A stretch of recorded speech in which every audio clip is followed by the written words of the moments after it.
When Steel talks, everybody listens. This is When Steel Talks, and we're having the opportunity to sit down to speak with Mr. Billy Cobham, drummer extraordinaire. And the last time When Steel Talks interacted with you was like about 12 years ago, when you were here for the 10th anniversary of the Iridium, and you were part of that. And yeah, it's that long ago. It's that long ago, and we had touched on Pan back then, and we were looking forward to the opportunity whenever we knew you were in town to kind of follow up on that. But we just want to, for the purposes of the audience who are not familiar with you in regard to the steel band art form, we just like to introduce you to our audience once more. So tell us about yourself.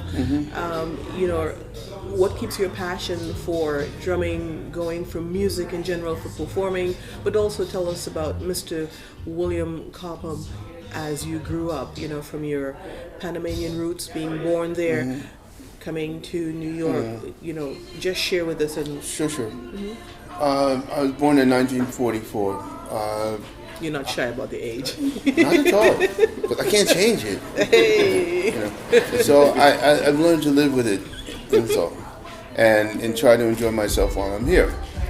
The next move for me was when I heard this. It sounded like a metallic object being played by. I was told it was my cousins, whom I never met because they were so much older than me.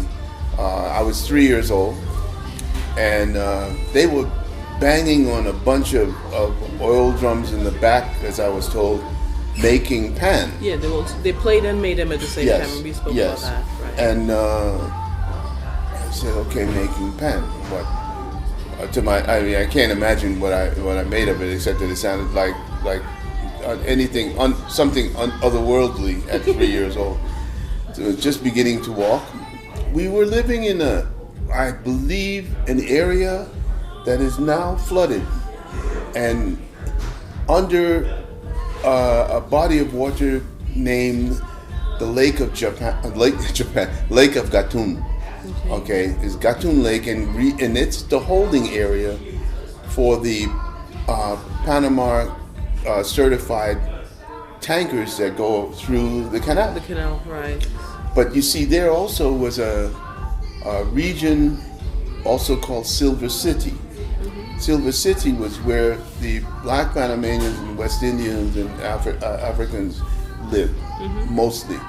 And I'm told that the reason why they called it Silver City is that because silver was the money that was paid to the blacks then. So you got, let's say hypothetically, for $1 gold dollar, you got $1 silver dollar, but $1 silver dollar was worth $1/2 of a gold dollar. Yeah. You see? Not many people got gold dollars who were black. Okay. And if they did, there was a big secret.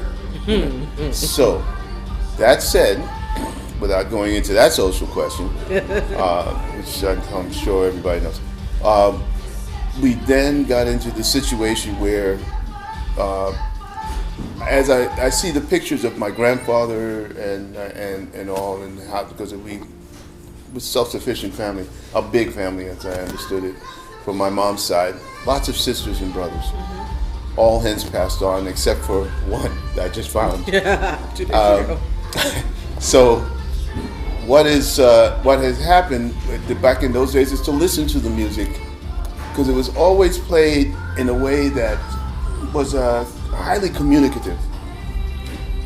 In the mornings, on certain mornings, percussionists would come together and they would play pan, kungas, all kinds of percussion instruments, and it would be.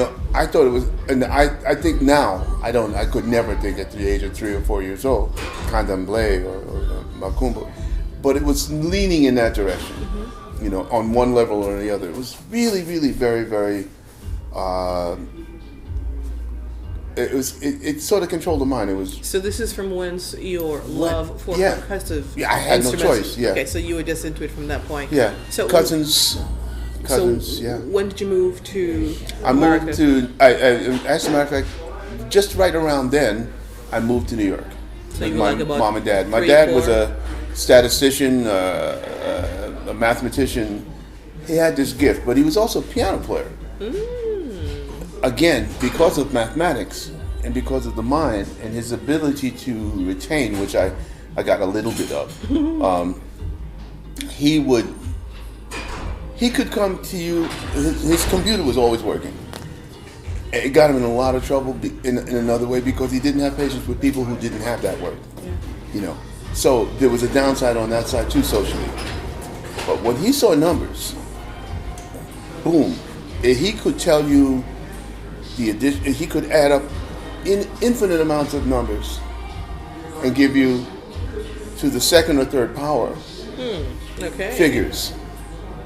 Before there was no computer, but he would So just before sit there the and calculator, go, and he would yes. just be his own mental and he would be calculator. going. So Yeah. he would go to the commissary down there, and which is what they called it down there, because we lived everything. Panama was a military base, and kind of those days cordoned off were the workers, non-black workers. They were the Chinese. They lived there. Okay. And then you had the European, the Castilians, and the Italians, and the French, because this was the canal, and they had their communities.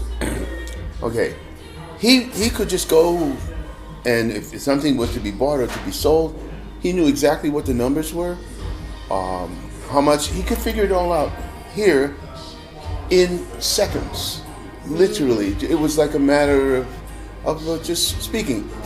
He transferred that to playing piano, earning some extra money. And this is one of the reasons why I think he wanted to come to the States. He had an idea. Because what he could do sitting down in a club, say an officers club or something like this in Panama, would play any song in any key for anyone. He had a strong amount of knowledge. Just they could sing a tune that he kind of vaguely knew. And he would say, My Funny Valentine, hypothetically. Not that it was written then. I can't even remember. But something like this. He said, well, I kind of remember it to the person because he was taking requests, he got tips for it. Sing the song, and let me see if I can remember everything. And then it didn't matter what key you sang it in. He accurately transposed it. He would accurately translate everything that you did, and he would put chords around it that in real time as you're singing, so it made you sound good. And guess what came out your pocket? All the money you had, and you gave it to him because all your friends, in whatever drunken state you might be in. No, you're just so happy that you sounded right. good. So they saved a lot of money and they left Panama. Okay. He was a real statistician in this way, and he ended up working for the Bronx Hospital, New York, Bronx General Hospital, and got his gold watch there. Okay, from a long time, he worked there for a long time, and then, again, that was one special side of him. Then, what came out of that for me was not the mathematics part. I was terrible in math, but I found that all around where we lived, the musicians in Brooklyn.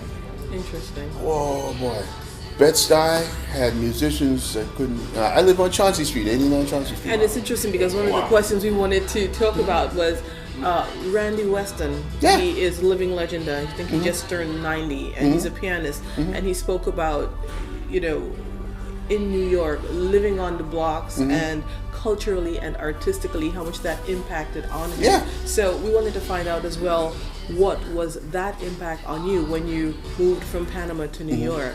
So by now, I'm 6 years old, 5, 6 years old, 3 years later.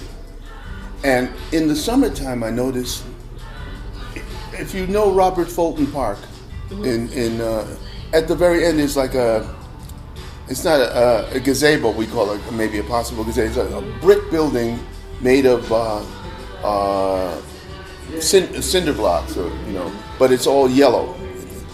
That's been there since before. And Holy Rosary Church, I think, is still down the street on Chauncey Street between Stuyvesant and Reed or something like that. I can't remember. And that block from that way down, at the time that I was living there, became Puerto Rican. The block we were on, Chauncey Street between Lewis and Stuyvesant, was all Panameño. It was so you bizarre. amongst But it was still a Latin community. There was a PS 35 around the corner on Lewis that I used to go to school. It was like a small elementary school. But every morning, these are the things I remember, in the summertime, for maybe 2 or 3 weeks, for some reason, men would come out and they would play. Just Latinos or Colombian people in that big gazebo from 8 o'clock in the morning until about 11. Just play, almost like home. We want to go home. This kind of thing, and they would play. Quinto always on the top, and then sometimes you would hear pan. And it would go in and out, and I would, as a young person, I'm listening to this and going, wow. Now, inside the house, Dad had this big tube monophonic radio. It was almost as big as that wall. It's like a cathedral in its own way. Beautiful lights, everything. It looked like some kind of huge jukebox. Jukebox. Yeah. And in there, you were listening to WNEW AM. Can you imagine hearing Count Basie, Duke Ellington, and then all these different bands? Sometimes you would hear the Mighty Flea or somebody like this out of nowhere singing something about the Queen or something stupid, Oh yeah, the calypso. And everybody would be laughing because the lyrics were like, no, he never said this. But in rhyme. Yeah. And all of these things were happening. And you realize, man, the sound was just so wonderful. I would wake up to this. I would go to sleep by it. So you were set. I was immersed in music. I mean, even before you left Panama, So, and then when you got Yes. to New York, this is also what transpired. So what is it about the pan itself that really still, captivated you, that you yourself went onto the path as a drummer, but you still kept steelpan as part of your sound overall? What was it about the instrument that so impacted Personality. you? Okay. Personality. And I often wanted to, later on, I only got into composing, seriously composing, say 1970, 71, 72. Because I realized how important it was to be able to be receptive to the attributes of different instruments and how they are applied to my performance. So if I understand what a bass player can and cannot do with his instrument, I'm not going to play certain things just in real time because I know it won't fit. It's a natural, for me it's like, okay, I can't do this because he's not going to be able to do that. So I need to back away. Yeah. So write in this way, play in this way. So the rules were determined by how much knowledge, in part, I had for bass, for guitars, for any instrument that would be. And pan, I knew that, okay, with tenor pans I'd like to have two tenor pans because I need at least 2 octaves and they have to be in specific range. I can't write for them above that. It's not going to sound very good. Understanding the characteristics of that. Same thing with marimbas or xylophones or vibraphones or kalimbas or anything like this that has to do with hands and melody. So I was just thinking, okay, I want a certain kind of personality to set me aside from others based on my history.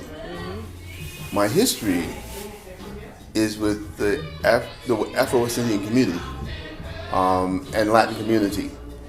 How can I'm thinking marketing. And how can you express this as well? Why should I have to play like somebody else who has no idea? It's like, for a good idea, Mahavishnu Orchestra. Okay, I was in this band, It was made up of people who focused upon the concepts of Indian music, Eastern Indian music, in their playing. So it was multiple patterns of 1, 2, 3, 4, 5, 1, 2, 3, 4, 5, okay, I can do that. But that's their experience. That's their experience. Background. And that's where they're coming from. And that's what they wrote. And you want the same for yourself. And yes. And my application was, why would I want to do that already? I did it already in the way that I would have experienced it as a Black Caribbean playing that music. So the hybrid is very unique. Okay, so it's done. What I haven't explored is my foundations. So why don't I take the pan, take congas like this, and bring them all together along with what I've experienced in the United States. Okay? And make that hybrid. Me. That's more me. Many people are waiting, as I've learned as a teacher, for people to bring these ideas to them in a package. And a package called university. The package that costs over $50,000 or $60,000 per semester. Yeah. When they already have it. And it's so they just don't know where the key is, you know. And they're generally speaking, I say in a challenging way, are afraid of looking inside, within, to find it for themselves. The price could be very heavy emotionally, but once you get past that point, the connection it's indelible. You can't get rid of it, But you have to be honest with yourself, and that's hard, I guess, if you don't want to be honest with yourself. And it's your honesty in that case, and your willingness to connect and be yourself uniquely that allowed you to include, and still to this day, and record with not only different types of instruments that speak to your identity, but also including pan in that as well. Okay. So the whole objective was to bring the pan in, and now play the pan. As a matter of fact, you can't leave before I give you something. Okay. You don't have to say that twice. Because I have to go back upstairs and get it, but this is over. Because I have pan with 22-piece jazz orchestra. It's my most recent release. It just came out last week. It's called Broad Horizons, and it has Junior on. I can jiggle and you can get me out of this, right? Yes. And we're talking. Okay. She's going crazy. She's going crazy. And we're talking. You're not supposed to agree. And for the purposes of the audience, we're talking Wilbert Junior Gill, who is London-born but based in Zurich in Switzerland. And again, I have to harken back. Forgive me, only to the last time we saw you, which is back in 2004. He was part of your conglomeration at that point. Called Culture Mix. Right. But he still works. He's still with us. He's still with Culture Mix. Okay. It's just the Culture Mix is on hold at the moment. And actually, where Junior's comes in is that he'll be working more in an orchestral environment now. And this is where the pan comes in, because he's using not just the soprano, but there's also double pan for some other stuff. And the pan cat as well. Oh yes. So we've got all of this stuff happening with a 22-piece big band. Excellent. So we're looking forward to that. You had many other bands that you worked with at that time. Are you still involved with that number as you were back then? No. So how have you just pulled back just a little bit? I just have the Billy Cobham band, which can morph into quartet, from quartet to septet sometimes. It depends on who's available and what we have to do. If it's a festival. And I want to present a different kind of personality, a Caribbean personality more, or a fusion personality, and depends on what I have to work with. And so I have a core of musicians, including, Junior is just one, and there's Marco Lobo from Brazil. There's another percussionist, and sometimes they're both in the band together working, And then you have Jean-Marie Akai, guitar. These days, there are two different basses. Bass players in the same time with Michael Mondesi, whose family's from San Lucia. Okay. And then on the other side, he plays 4-string bass. But the other guy a guy by the name of Christian Galvez is from Concepcion, Chile, and Christian plays 6-string bass, but he plays the first 3 strings as a kind of more classical, because he plays classical guitar, but so it's a classical baritone guitar, and then the bass is on the other side. So I combine them both together, and then put the guitar of Jean Maria Kai on top of it. As a composer, what kind of additional feeling connection do you think, not do you think, but do you experience every time you perform or you play, as opposed to others who just, I would say, are part of the accompaniment? What has that been like for you? It's more throughout the organic. years? I mean, totally organic, because what I'm feeling is, And that's the key word there, the feeling. Yeah. It's how we phrase together, the musicians together, understanding that, okay, Christian is playing 6-string bass, but the first top 3 strings are designed for baritone guitar, and then the other 3 are the lower ends of the bass that Michael doesn't play. So I'm writing inside for both of them, inside each other, so it's 2 basses on stage at the same time, plus pan, and so I have this open orchestral palette of sounds. It's beautiful. Being able to hear them because I've experienced them, and to write in this way gives, once again, my personality, Which is personally me, as opposed to, and this the whole idea is to try to get people to understand that we're all individuals, and you're looking to play like no one else, and all you have to do is do it. That's interesting, because we were talking about Prince the other day and his passing, and do you have any thoughts on how people are just falling over themselves, literally trying to pigeonhole him? He was this, he was that. Yes. It's almost like they can't understand that he was so much more. He was everything. He experienced a whole lot more. Oh, I can give you a great example. Yeah. He played my song, Stratus, Okay. quite constantly in many of his after concert presentations. Oh. Okay, so it's like after hours, after the concert gig, he would come out in pajamas and a sleeping shirt and a hat, and play Stratus on the bandstand. Can you imagine being in the Millennium Dome, in England, which is around 20-something thousand people, and he's booked it for like 2 weeks. It's sold out, but every night he would come, more than likely, to the cafe.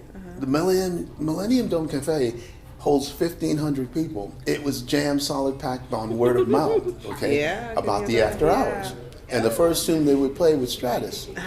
But they played Stratus in his way, not the way I wrote it. Yeah. So the only thing you knew about it being Stratus was the last part.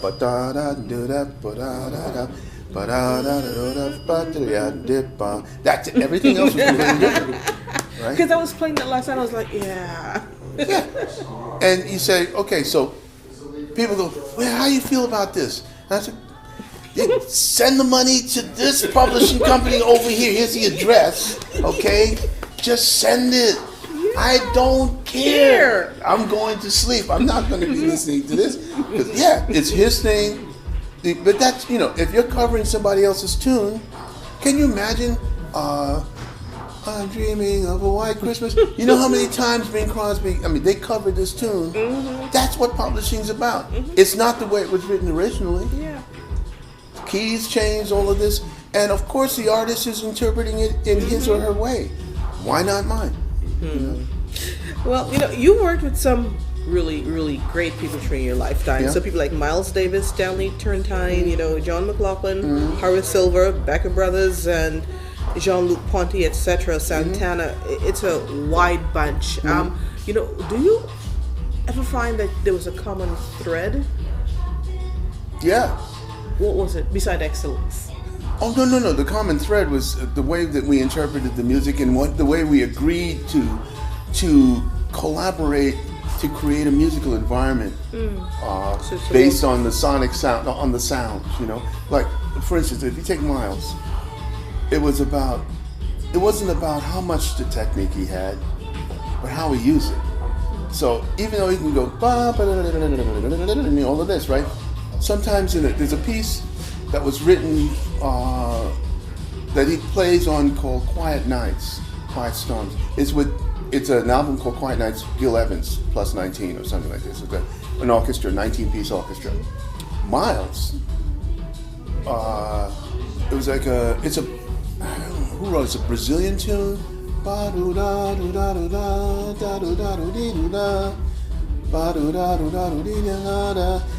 It's like if you sang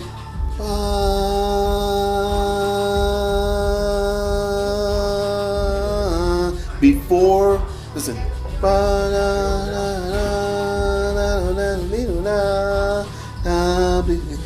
Sometimes he would play that note, and it would in the solo, and it would just traverse like 4, 5, 6, 8 bars, because he knew that note. One note fit all the chords across the page, and it was effective. Okay, where somebody else would go. So they are showing their how can I put it? Their technological prowess. You know, Miles is showing how one note can knit together almost the whole song, because that's the note that you need, and it's about how beautifully that note is played, how it's presented. It's a big difference, and that's what I like to share with those people. Okay. How has your drumming evolved or changed, if any, throughout your entire career, or key points maybe would be a better focus? By listening in the same way that I was talking about Miles, it was brought to me and said that just a few days ago, I said, Billy, you're just playing patterns that fit the music like jigsaw puzzle. You only play this certain pattern on certain drums that are in tune and in certain pitches that are inside the musical scale, and so you only play them when and where you want. The Billy Cobham before would play a lot more notes, and it would be based on one specific drum, the snare drum. Okay, the way I write for Pan, it's fundamentally the same way too. So he and I, when we're playing together, I've always written for the Pan player to play certain patterns that I could enhance percussively to support his position, because of the instrument being as sensitive and delicate as it is in relationship to an electrical environment. So I would want to enhance it like I would enhance an acoustic guitar player or acoustic rhythm section where they didn't have enough power, to stay with the band. So of course the acoustic bass, you want to play percussively to give him punch, so the rest of the band could hear it. So the bass drum. Okay. Same thing with Pan. Does your open-handed approach to drumming, does that allow you to do more than if perhaps you had? Yes. Okay. Absolutely. Playing open-handedly means I can do everything this way. Yeah, you can just access more. And the whole objective is to draw the sound from the instrument. Pan, the same thing. You can't, when you play that tone, if you hit it too hard on the surface, it distorts. Yeah. Okay? So you don't want to bang and you draw that. You can only play it but so loud. So knowing that, the whole objective for me is to enhance it by playing some frequency that will support it from the low end, or like this. So I'm thinking this way as we're playing in real time. Understanding the instruments in which you work with only helps to benefit the general presentation. The entire production and presentation. Yes.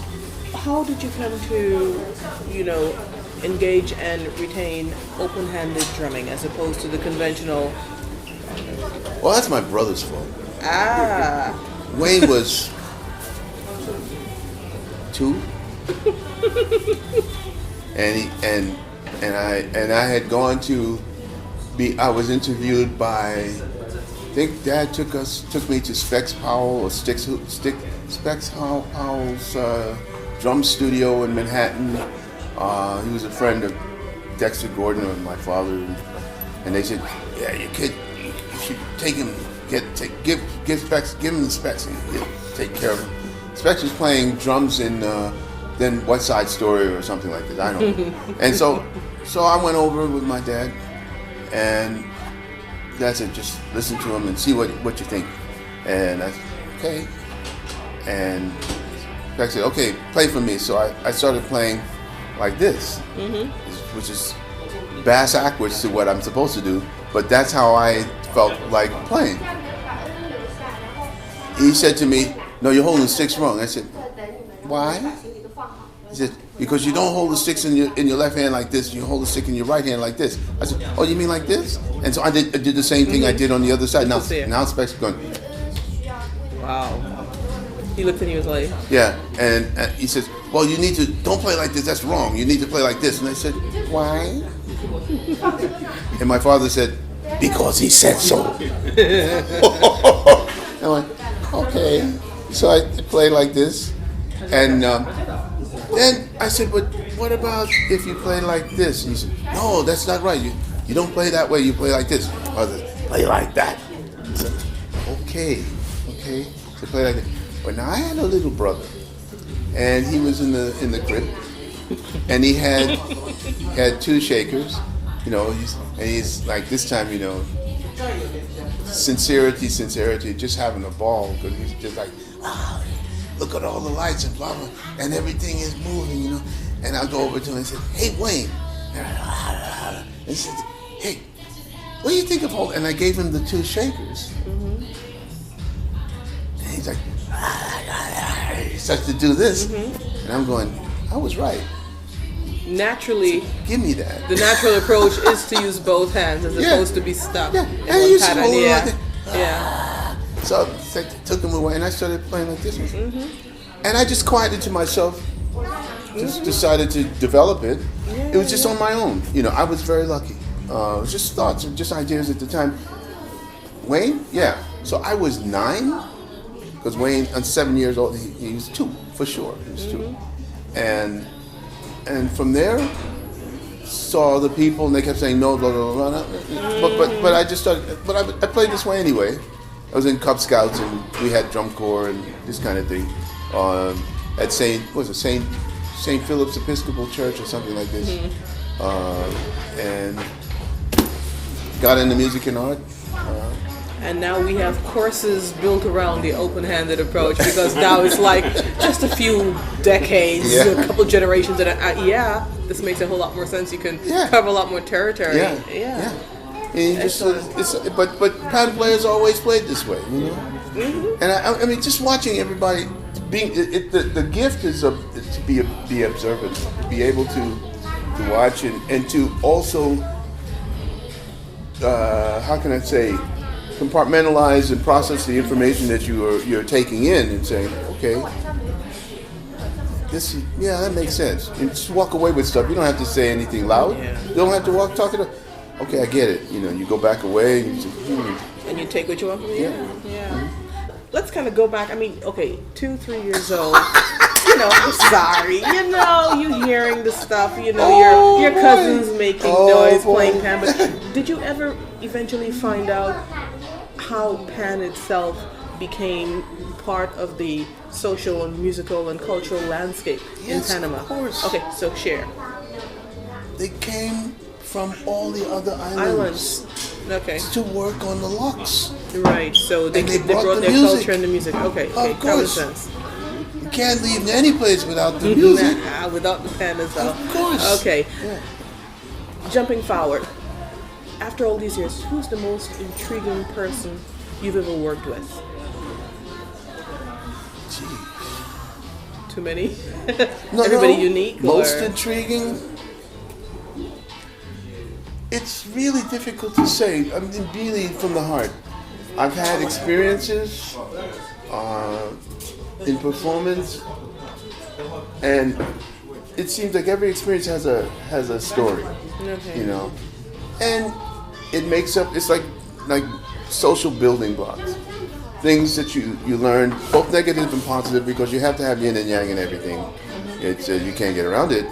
Just to watch, but no one honestly stands out as being the most. Okay. It's like different Everyone situation. has some sort of a unique characteristic Yeah. that really leaves a Yeah. piece of them with you. Okay. What do you think is a challenge for young musicians today, in today's world? That they have an over and abundance of I should say, colleagues in the same business that they can't seem to function in because there's not enough work for them. And the reason why there's not enough work for them is because the attention span of those who could potentially hire an artist is so short, especially in this part of the world. No one remembers you, unless you have a team who are investing in your platform enough to keep the minds of the focus on who and what you are. And what makes you so special that stands out. You take a person like, just hypothetically, Beyonce or Rihanna, the visual, okay? Yeah, sure. Beautiful, beyond belief, all that, okay. But there are a whole bunch of other people out there that may be even better looking or whatever. But they have a gift. They have, when I say money, it's not money, it's for a lack of a better term, they have influence. And there's a connection. So what they have is they are rich in the social aspects of making and projecting their persona and sustaining their visual image, their image in the minds of people, of millions of people in some situations, billions. Over the others that are also in the field and who in some cases people might think are more talented, but these have a complete package. Yes, and there are very few people. The complete package is an expensive package to maintain. Okay, because it means that they have to do things. They have to be seen with let's say cars or material items in part, or in not even in magazines anymore. In terms of written magazines, internet, very, very important. Key articles, associating them with X, Y, or Z, or what, and again, it could be this DJ or the other one DJ, but that's where we are now.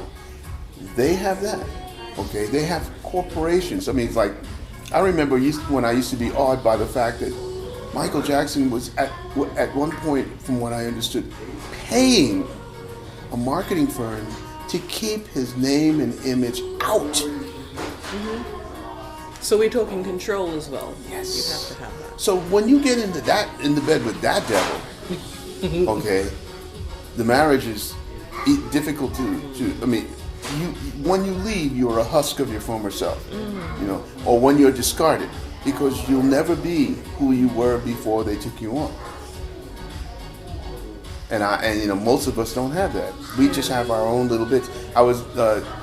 Yesterday I opened at the Blue Note and I said to Ron Carter and Donald Harrison when I gave him my CD, I said, it's 2 years, at least 2 years late, because I was talking to Ron.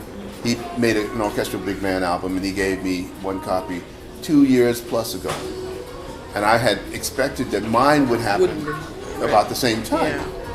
And because I had to save my pennies and take it little by little and remix and master. Yeah, it took me a little bit more time. And again, this was a time when you went with a record company, you went, gosh man, I'm over budget. No, I am the record company. And so I'm never over budget.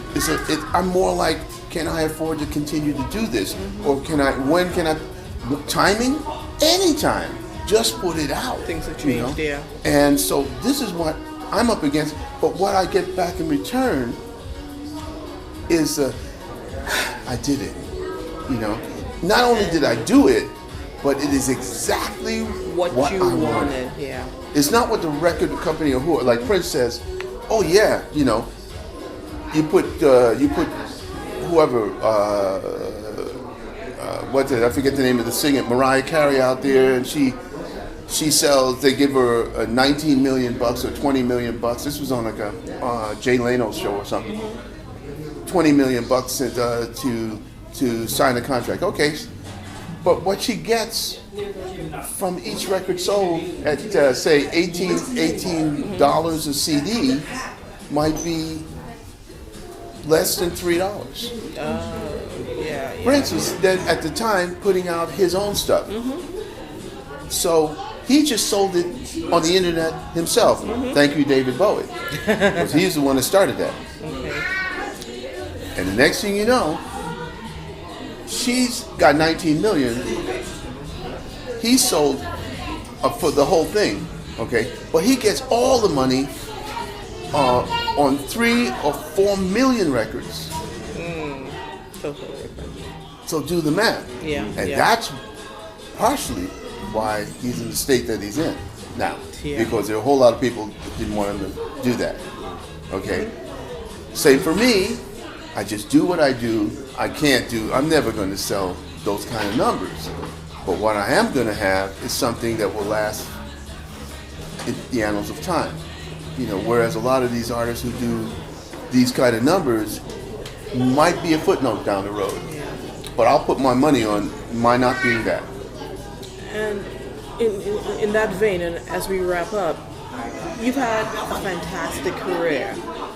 And you continue to do so. You're active. You are still making a mark. People still look up and will continue to long after you know we've passed on. Is there anything that you would change on the journey you took if you had the opportunity to, or are you more or less where you're like, you know, this is it, and everything was a path to this point? Yeah. I'm all of those things that you just said, beginning with some things I would like to have changed if I had the chance. It's just I didn't know. I was at the time more ignorant of the social environment, being younger, being how could I say impatient with life, because as young people, and really young people for sure. But I still was suffering from that in some ways. I tend to come off as being, old people don't know nothing. They know, the young people know everything. Okay. And so, you know, mom and dad, yeah, fine, you know, they don't know what they're talking about. I'm leaving until it's time to come home and say to mom and dad, I need to stay here because I need to save some money.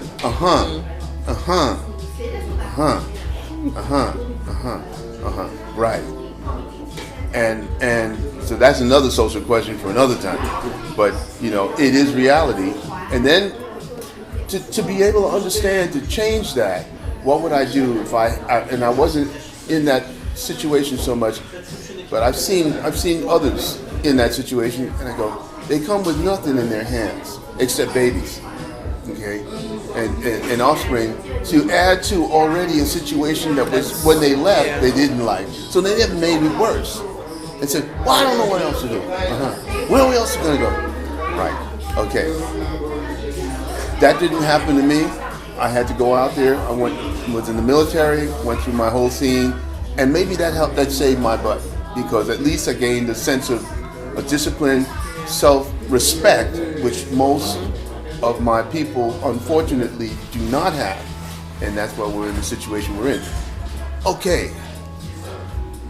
Try to get that through. There's just some people who have tried to do that in real time, and what they've gotten in the back, the blowback on that, as in the case of a Bill Cosby, for instance, who has talked about this a lot, and then somebody decided that he needed to be taught a lesson because he was out of school, and so that's why he's in the situations he's in.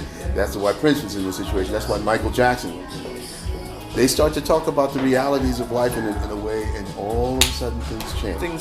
You know, the popularity, and all of a sudden, it's the court of public opinion now, which is the heaviest one. Okay, until somebody decides that, you know, we don't want Al Gore to be president, so we're going to change that too. All these different things.